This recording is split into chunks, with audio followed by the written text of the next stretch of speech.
नमस्कार, उदयपुर न्यूज में आपका स्वागत है। आपके साथ मैं हूं कृतिका चौबीसा और आप देख रहे हैं हमारी खास पेशकश हेलो डॉक्टर, जहां हम आपको कई सारी समस्याओं से जो विषय विशेषज्ञ हैं उनसे रूबरू करवाते हैं। उन समस्याओं की जो जड़ से खत्म करने के तरीके हैं उनके बारे में जानते हैं। इसी कड़ी में हमारे साथ मौजूद है हेलो डॉक्टर में डॉक्टर शरद मेहता, जो एमबी हॉस्पिटल में एसोसिएट प्रोफेसर के पद पे कार्यरत हैं और चर्म रोग विशेषज्ञ हैं। बहुत बहुत स्वागत करते हैं सर आपका उदयपुर न्यूज के खास। सर, सबसे पहला जो हमारा एक ये कहें कि सेंटर ऑफ अट्रैक्शन होता है वो स्किन होता है, और लोग ये सोचते हैं कि अगर इसकी स्किन स्वस्थ है तो मतलब वो अंदर से भी स्वस्थ है। जैसे हम कहते हैं कि skin is the largest organ of the body, अपना सबसे बड़ा ऑर्गन है। जैसे लीवर, किडनी सब छोटे ऑर्गन है, सबसे बड़ा ऑर्गन होने के साथ साथ ये अपना मेन प्रोटेक्टिव ऑर्गन भी है। मतलब आज कोई भी चीज़ बाहरी अपन को कोई भी रहता है तो इम्यूनिटी जो प्रोवाइड करता है वो स्किन करता है। तो इसी स्किन का स्वस्थ रहना बहुत बहुत ज़रूरी है, ताकि हम भी स्वस्थ रहें तथा हमको जो बाहरी किसी भी तरह की कोई प्रॉब्लम है उनसे बचाव, बैरियर का काम करें। कई सारी समस्याएं हैं जो हम लोग फेस करते हैं। अभी जो मुख्य रूप से समस्या है वो फंगल इन्फेक्शन बहुत ज़्यादा लोगों में देखा जा रहा है। जी, अभी फंगल इन्फेक्शन काफ़ी टाइम से था, 5-10 सालों से हम देखते आ रहे हैं। लेकिन शुरू के 4-5 साल पहले ये होता था कि हम जैसे 100 पेशेंट देखते तो 2-3 पेशेंट फंगल इन्फेक्शन के आते थे, और अब लगभग 100 पेशेंट देखते हैं तो 30 से 40% मतलब मेजोरिटी 30 to 40% होता है वो फंगल इन्फेक्शन का होता है। लेकिन क्या ये दांत से शुरू होता है? जी, फंगल इन्फेक्शन क्या होता है, एक बहुत छोटे से रूप में, जैसे जांघों के साइड में दाद होना, वहाँ से शुरू हो जाता है। उसके लिए पेशेंट क्या करता है कि एक बार सोचता है ना कि थोड़ा सा कुछ भी हो गया तो अपन दवाई ले लेते हैं, किसी के कहने पे ये ट्यूब लगा ली, वो लगा ली। उसके कारण से क्या होता है, बहुत बार वो इस तरह की ट्यूबें लगाता है जिसमें स्टीरॉयड होता है। तो स्टीरॉयड क्या करता है, एक बार आप खुजली को खत्म कर देता है, लेकिन उससे क्या होता है, एक बार खुजली कम हो जाती है लेकिन वो फंगस 4 गुना बढ़ जाता है। तो इसके लिए यही है कि एक तो किसी को भी अगर फंगल इन्फेक्शन हो, क्योंकि आजकल फंगस बहुत रेसिस्टेंट हो चुका है, काफ़ी लोग गलत दवाइयाँ ले लेते हैं, कुछ स्टीरॉयड क्रीम लगा लेते हैं, स्टीरॉयड खा लेते हैं, उसके कारण वो बहुत रेसिस्टेंट हो जाता है। प्लस क्या होता है, मरीज हमारे पास आता है कि साहब ये फंगल इन्फेक्शन है, मैं 3 साल से इलाज ले रहा हूँ और मुझे सही नहीं हुआ। उसके मुख्य 2 कारण है सही नहीं होने के।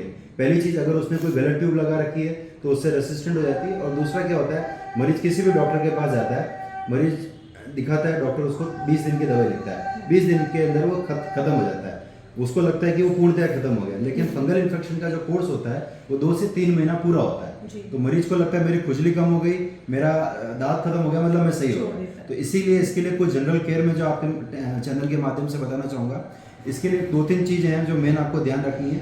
वो है गर्मी, पसीना, गीलापन, मॉइस्चर, ह्यूमिडिटी। ज़्यादा टाइट कपड़े नहीं पहने, नहाने के बाद अच्छी तरह से उस जगह को पहुँचें, गीली अंडरवियर वगैरह का ध्यान रखें। प्लस कभी भी थोड़ा सा भी चालू हो तुरंत किसी भी त्वचा रोग विशेषज्ञ को दिखाएं, बाहर से जाके मेडिकल से लेके कोई भी गलत ट्यूब न लगाएं।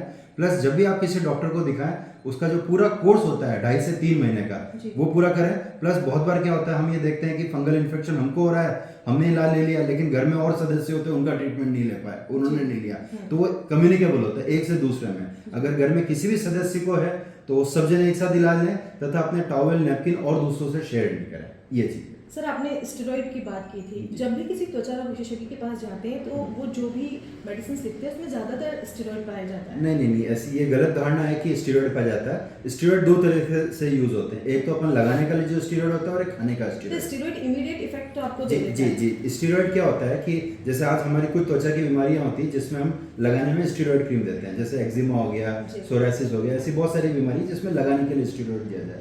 लेकिन उसका जुडिशियस यूज बहुत जरूरी है कि आपको कब उसको किस पोटेंसी का लगाना है, कब उसको कम करना है और कब उसको बंद करना है। अब क्या होता है ना कि जैसे भी किसी मरीज ने लगाया और कौन सा स्टेरॉइड कहाँ पे लगाना है, जैसे स्टेरॉइड की भी कैटेगरी होती है 1 से लेकर 7 तक। माइल्ड होता है, बच्चों में यूज होने वाला होता है, बूढ़ों में यूज होने वाला होता है, एडल्ट में यूज होने वाला होता है, चेहरे पे लगाने का स्टेरॉइड अलग होता है, हथेली पंजों पे लगाने का स्टेरॉइड अलग होता है। तो ये कोई भी त्वचा रोग विशेषज्ञ ये जानता है कि आपको कौन सा स्टेरॉइड किस जगह और कितने टाइम के लिए लगाना है।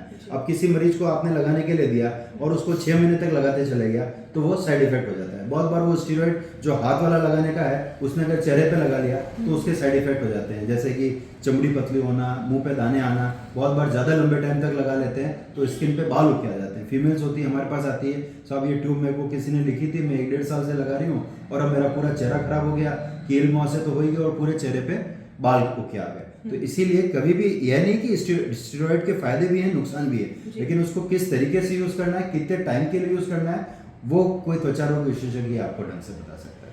सर अब बात करते हैं किशोरावस्था की। हम सभी लोग उस उम्र से गुजरे हैं, उस समय हार्मोनल इम्बैलेंस भी रहता है थोड़ा सा, तो एक्ने की समस्या बहुत ज़्यादा हो जाती है, तो उस वक्त में क्या करना चाहिए? बेसिकली एक्ने अपन देख रहे हैं कि कितने टाइम से आए हैं, आपके पुराने टाइम से एक्ने होता है।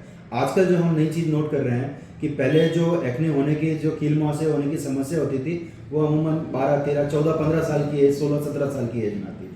आजकल हमारे पास 8 साल 9 साल के बच्चे आते हैं, पेरेंट्स लेके आते हैं कि सर ये तो अभी इसकी एज ही नहीं है और इसके कील मुहासे चालू होगा, क्या करें। इसका बहुत जो 2 मेजर कॉज है, वो एक तो हार्मोनल चेंज आजकल जल्दी होने लग गया है, प्लस दूसरा खान पान, आपकी लाइफ स्टाइल। आजकल बच्चे ये फास्ट फूड, जंक फूड, तला गला, मिर्च मसाला, चॉकलेट्स, केक्स, ये बहुत ज़्यादा खाते हैं, तो उसके कारण से हार्मोनल चेंज होती हैं, प्लस कील मुहासे और ये सब चीज़ें बहुत जल्दी होने लगी है। तो इसको एक तो रोकने के लिए पहली चीज़, कुछ चीज़ें जो आपको ध्यान रखनी है, जैसे ही चालू हो तुरंत किसी भी पता रोग विशेषज्ञ से सलाह लें।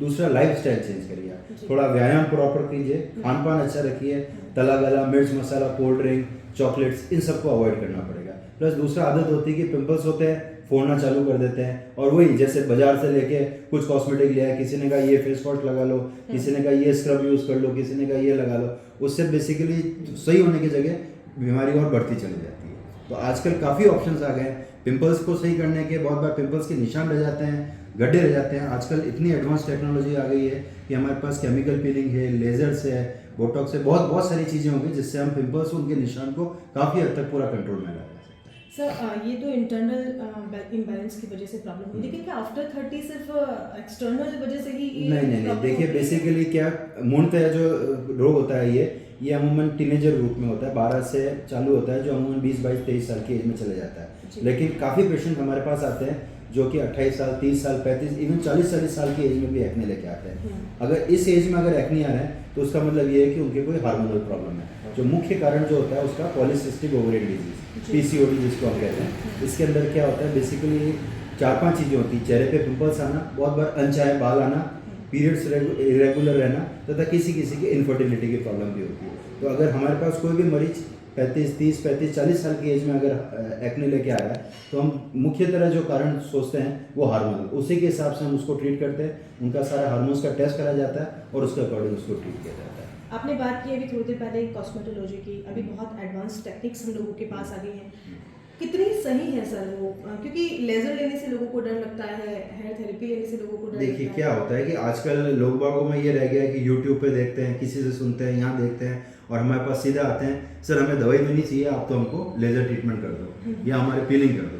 बेसिकली हर चीज़ का एक इंडिकेशन होता है कि आप पिंपल्स है तो आपको उसकी उस स्टेज में आपको उसको दवाइयों से सही करना पड़ेगा।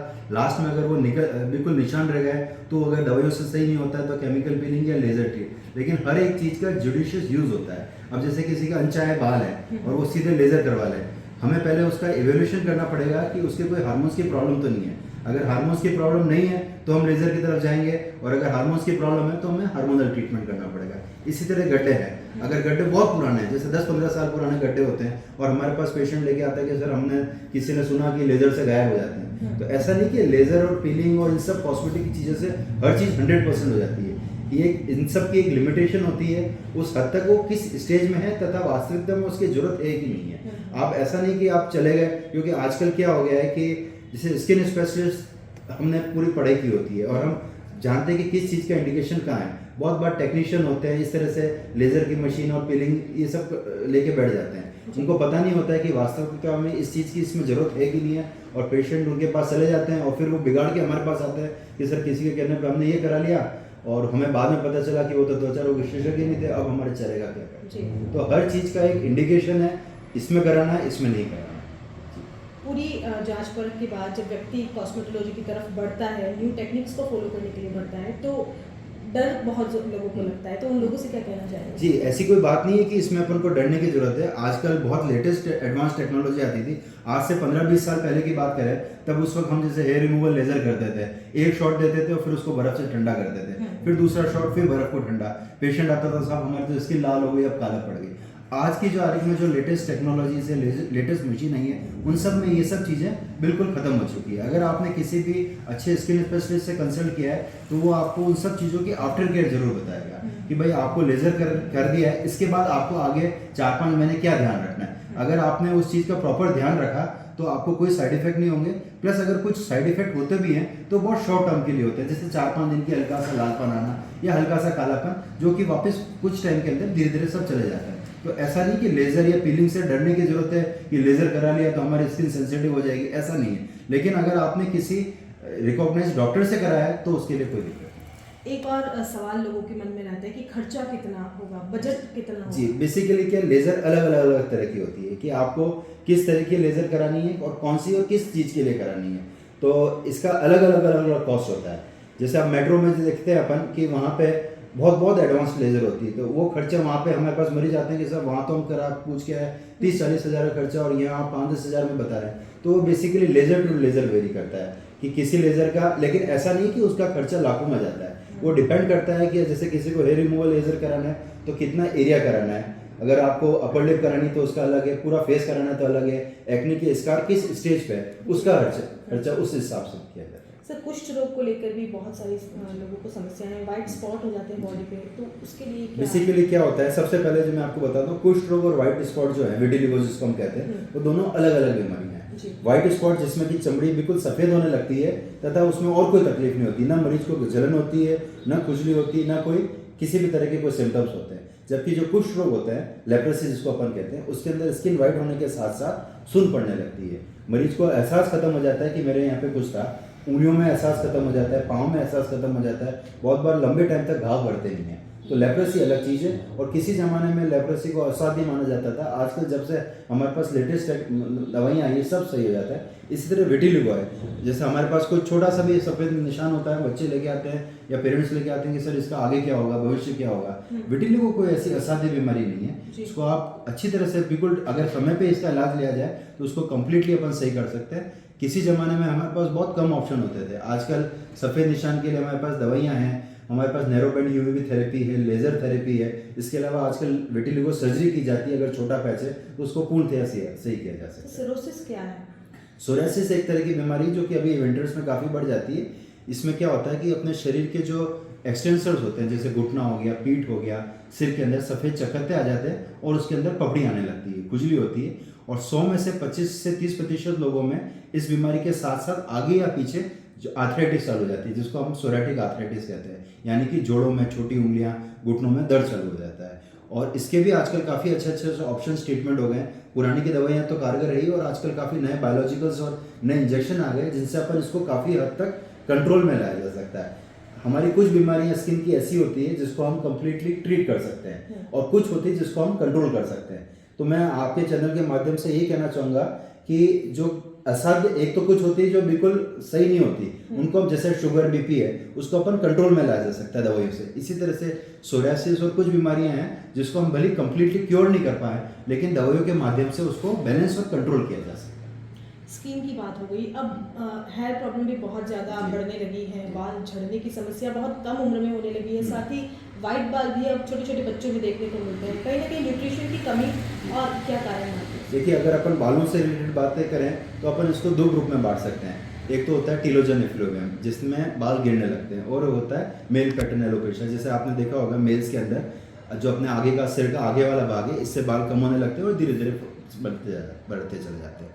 तो जो बाल गिरने की समस्या है उसका जो मेन कारण, खासकर फीमेल्स में जो मेन कारण होता है डेफिशिएंसी, न्यूट्रिशन डेफिशिएंसी, और अपने इंडिया में जो सबसे बड़ा कारण है वो है आयरन डेफिशिएंसी। अगर इसको अपन ले लें, इसको अगर अपन कंट्रोल कर सकते हैं। इसके अलावा जो दूसरा कारण होता है बहुत बार स्ट्रेस, जैसे किसी की मेजर सर्जरी हुई या स्ट्रेस हुआ या घर में किसी की डेथ हो गई, तो उसका जो स्ट्रेस होता है, बहुत बार बच्चे आते हैं कि साहब 10th 11th की पढ़ाई थी, बहुत ज़्यादा स्ट्रेस रहा, और उसके तीसरे से छठे महीने बहुत ज़्यादा बाल गिरते हैं। जैसे अभी हमने देखा कि कोविड आया, कोविड महामारी के बाद हमारे पास काफ़ी बहुतायत में मरीज आए कि सर इतने बाल गिर रहे हैं कि हम थैली भर के इकट्ठे कर लेते हैं। और जब मुझसे पूछा कि कोविड हुआ था, हाँ सर हुआ था, बहुत माइल्ड सा हुआ था, उससे तो हम रिकवर हो गए, बाल बहुत गिर रहे हैं। तो किसी भी तरह का इन्फेक्शन होता है, चाहे वो वायरल इन्फेक्शन हो, डेंगू हो, मलेरिया हो, टाइफाइड हो, किसी भी तरह के इन्फेक्शन के बाद या किसी स्ट्रेस के बाद या किसी की मेजर सर्जरी होती है, किसी का बड़ा ऑपरेशन हुआ, उसके तीसरे से छठे महीने बाद बहुत ज़्यादा हेयर फॉल होता है। तो इसमें घबराने की जरूरत नहीं है, आप किसी भी स्किन स्पेशलिस्ट से कंसल्ट करिए, वो आपकी कुछ ब्लड टेस्ट करा के कॉज पता करेगा। बहुत बार क्या करते हैं, मरीज हमारे पास आते हैं कि सर हमने ये तेल भी लगा लिया, वो तेल भी लगा लिया, फ़र्क नहीं पड़ा है, बेसिकली बाल गिर रहे हैं तो उसकी कोई वजह होगी, जब तक अपन वो वजह नहीं करा पाए, प्लस आपको पेशेंस रखना पड़ता है। हमारे पास मरीज आते हैं पूरी थैली में भर के, तो सर 4 दिन में इतने बाल इकट्ठे हो गए, क्योंकि अगर बाल गिर रहे हैं तो उग भी रहे हैं, इसीलिए अगर अपन ने उसको प्रॉपर ट्रीटमेंट किया तो सारे बाल रिकवर हो जाते हैं। सर हेयर ट्रांसप्लांट भी कई सारे लोग जी, अब जैसे मैंने आपको कहा कि दूसरा जो कारण होता है वो मेल पैटर्न एलोपेशिया, जिसके अंदर अनुवांशिकता के कारण बाल गिरते हैं। 30-35 साल की एज में बाल गिरते हैं और धीरे धीरे वो पीछे की तरफ प्रोग्रेस करते हैं। तो हम सबसे पहले तो उनको कुछ दवाइयों से ट्रीट करना चाहते हैं। अगर दवाइयों से ट्रीटमेंट नहीं होता है तो आजकल कुछ और थेरेपीज आ गई है, जैसे प्लेटलेट रिच प्लाज्मा थेरेपी, जिसको हम PRP थेरेपी कहते हैं, जिसमें मशीन पेशेंट का ब्लड लेते हैं, उसको सेंट्रीफ्यूज मशीन में घुमाते हैं और उसके बाद जो उसका तरल पदार्थ होता है उसको वापस बालों में इंजेक्ट किया जाता है। इसकी सेटिंग से भी काफ़ी फर्क पड़ जाता है। और लास्ट ऑप्शन जो होता है वो होता है हेयर ट्रांसप्लांटेशन। हेयर ट्रांसप्लांटेशन का बेसिक मैकेनिज्म ये होता है कि जो अपना शरीर मस्तिष्क का पीछे वाला भाग है वो बेसिकली हार्मोन्स के प्रति रोग प्रतिरोधक होता है, मतलब उस पर हार्मोन्स एक्ट नहीं करते। तो हम वहाँ से बाल लेके आगे की तरफ ये जो है यहाँ पे प्रत्यारोपित किए जाते हैं, और जब ये प्रत्यारोपित बाल यहाँ आते हैं तो इन पे जो अपने टेस्टोस्टेरोन हार्मोन का है उसका कोई इफेक्ट नहीं होता है। इसके कारण से आगे 3 से 6 महीने 9 महीने में वापस बाल आ जाते हैं। लेकिन ऐसा नहीं कि ट्रांसप्लांट करा लिया आपने तो बाल जो हैं वो तो नहीं जाएंगे, लेकिन आपको फिर भी नियमित दवाइयाँ लेनी पड़ेगी ताकि जो आपके बाल प्रत्यारोपित हो किए गए हैं वो बने रहे, तथा जो पुराने बाल हैं वो आगे नहीं जाए।